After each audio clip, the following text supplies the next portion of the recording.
জি বাংলার দর্শকদের জন্য আসছে এক নতুন গল্প, দুই মেয়ের, দুই জগতের আর একটাই স্বপ্ন, ঘর বাঁধার।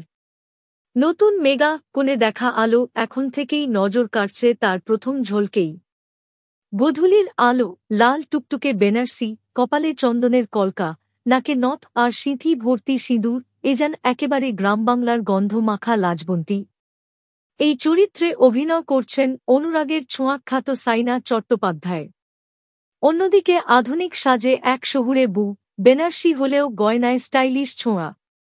খোঁপায় জুঁইয়ের মালা, মাথায় শোলার মুকুট আর চোখে আত্মবিশ্বাস।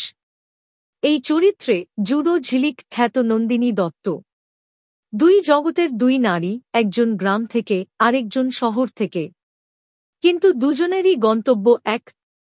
কোণে দেখা আলো হতে চলেছে এক হৃদয়স্পর্শী সম্পর্ক, দ্বন্দ্ব আর ভালোবাসার গল্প। নন্দিনীর বিপরীতে থাকছেন চিনি ধারাবাহিকের জনপ্রিয় মুখ সোমরাজ মাইতি। অন্যদিকে সাইনার জুটি হবেন মিঠিঝোড়া খ্যাত মৈনাক ঢোল।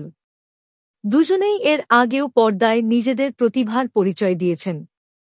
প্রোমো শুটিং ইতিমধ্যেই শুরু হয়ে গেছে, আর সব ঠিক থাকলে আগস্টের শুরুতেই টিভির পর্দায় দেখা যাবে কোণে দেখা আলো। জি বাংলায় আসছে আগস্টে কোণে দেখা আলো, ঘর বাঁধার গল্পে দুই মেয়ের পথচলা। জি বাংলার নতুন এই মেগা কি আদল পাবে লাপাতা লেডিজের মতো গল্পের? দর্শকের ভালোবাসা কাকে বেশি পাবে, লাজবন্তী না বনলতা? জানতে চোখ রাখুন জি বাংলাতে খুব শিগগিরই। ভিডিওটি ভালো লাগলে শেয়ার করুন, কমেন্টে জানান আপনি কোন চরিত্রের জন্য বেশি আগ্রহী, লাজবন্তী না বনলতা। সাবস্ক্রাইব করুন আমাদের চ্যানেল জি বাংলার সকল আপডেট পেতে।